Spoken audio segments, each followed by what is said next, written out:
Today we're going to learn how to use Artsonia, which is the online art gallery that we use to keep digital photos of all of your finished artwork. First, you will need to select Artsonia on your iPad.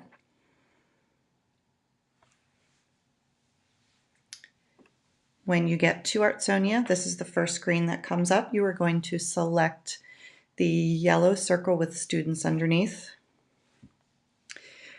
Now you are able to scan a QR code. The QR codes are on the cabinets above the Artsonia photo area. So you're going to tap on the purple circle with the iPad in it, and you're going to scan the QR code.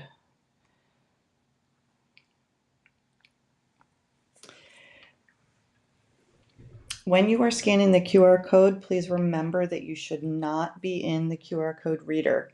You should be in the Artsonia app. The Artsonia app has its own built-in QR code reader. The next page that comes up is confirming your access to the correct school. It should say you requested access to the school, North Hills Elementary School.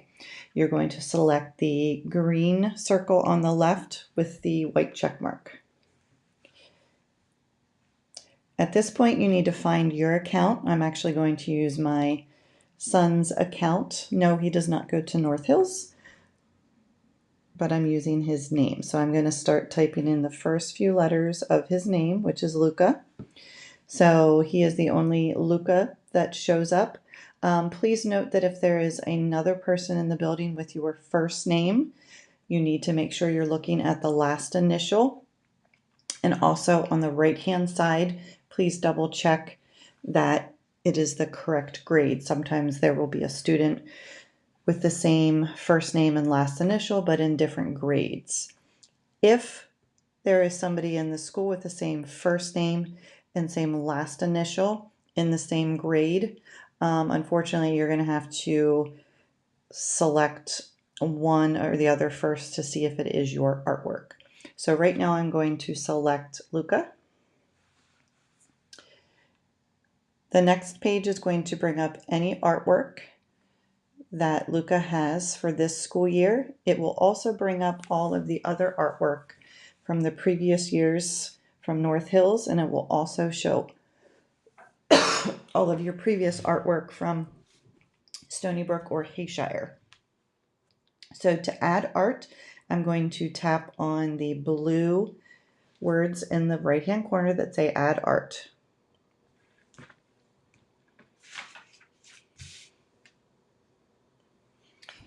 At this point, you will need to select the project, and I will let you know during each art project what the title of the project will be. Right now, I'm only putting Luca's artwork in his own project folder titled Luca M, so I'm going to select that. At this point, your camera is going to come up, and you should have your artwork positioned underneath your iPad. You should have put your iPad in the iPad holder at this point. Notice that even though Luca's artwork is supposed to be viewed in this direction, that I am putting it in a vertical position. Your iPad should be in the portrait or vertical position when you're taking your photos. So I'm going to make sure his artwork is in that direction also. It fits better, and we can rotate it later.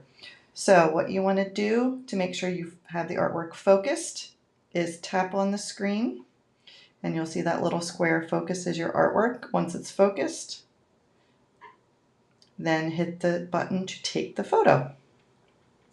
At this point, your artwork is going to come up on the screen. Notice that it is not in the correct direction right now.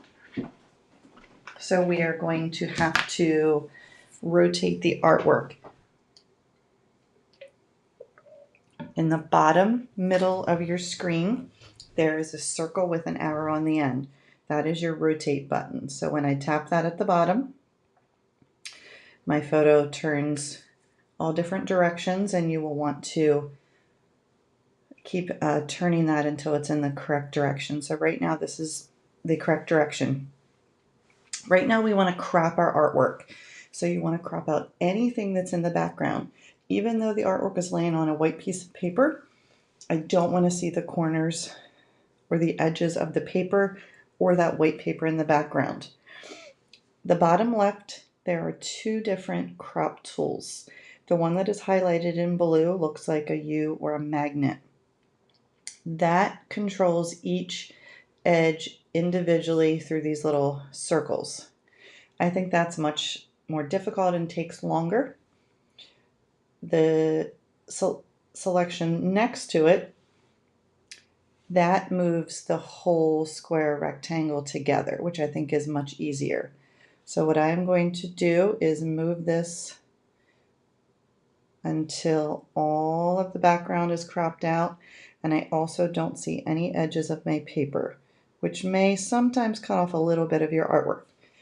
Once I'm satisfied with my crop, I'm going to hit next.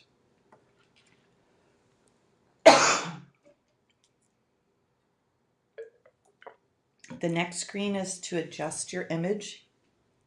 The only button you may use is the bottom left, and that is the magic wand button.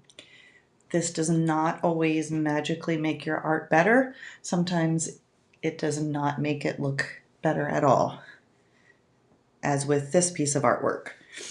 Typically when you have a white background, it's going to make the lighting a very odd color. So I'm actually going to turn that off.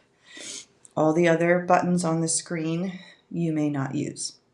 So at this point, you will come to me to get permission to submit the artwork. I like to make sure that it is cropped correctly, it's not blurry, and it's in the correct direction before you submit it, because it's much easier to fix it now than later. So I'm going to hit submit in the top right. The next page is for a title for your artwork. Art does not need to have a title. The title is your decision. Do not come to me and ask me what the title of your artwork is. You can certainly name the title the same as the project, or you could make it a more personal title. If you do not want to give your artwork a title, you can tap the blue skip button in the right corner. If you want to give your artwork a title, you may type it. This is Elmo, so I'm going to title his artwork Elmo. Once you're finished, you can hit submit in green in the top right corner. The next page is for an artist statement. An artist statement is something an artist writes about their artwork. You could possibly write about how you created the art. You could explain the piece of art. You could write about your favorite part of the artwork. You could write about something you would change if you could change it in the future. I sometimes will have a question above the box with a cursor. If I have a question, you must answer the question for your artist statement. There is no question right now, so I am going to write about the artwork.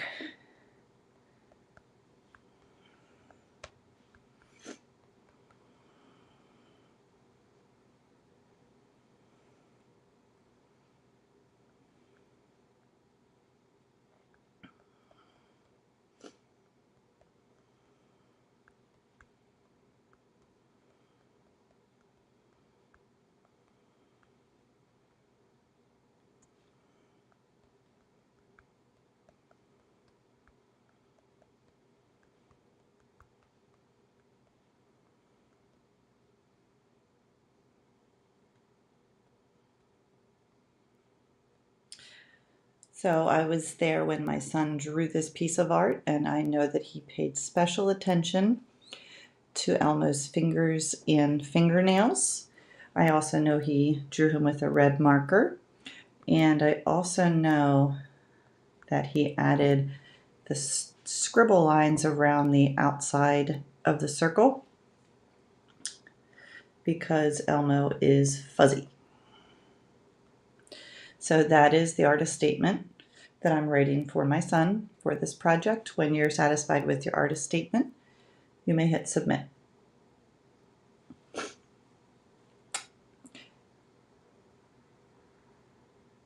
At this point, you will come to the artwork summary page. This just confirms that you have submitted your photo for teacher review, you have submitted your title for teacher review, and you have submitted your statement for teacher review. All of those things are in orange. You may hit the home button on the left and it will take you back to your artwork. Notice that the photo we just took came up in review. That means I need to go back and review and approve your work or say that it needs an edit. There are a few on here that say approved in green. If you see that, you do not need to do anything else with your art. If you see one that says needs edit in red, that means you need to go back into the artwork and somewhere on the page it will tell you in red what I need you to do. So underneath the photo, it tells you that you need to write an artist statement. So you will need to do that, and you will need to resubmit your artwork to me. Sometimes I might also tell you that you need to retake your photo because it is blurry. I might also tell you to crop your artwork, or I might tell you to rotate your artwork. So make sure that you are always going into Artsonia and checking to make sure that all of your artwork is approved. And that is the conclusion of the Artsonia demonstration.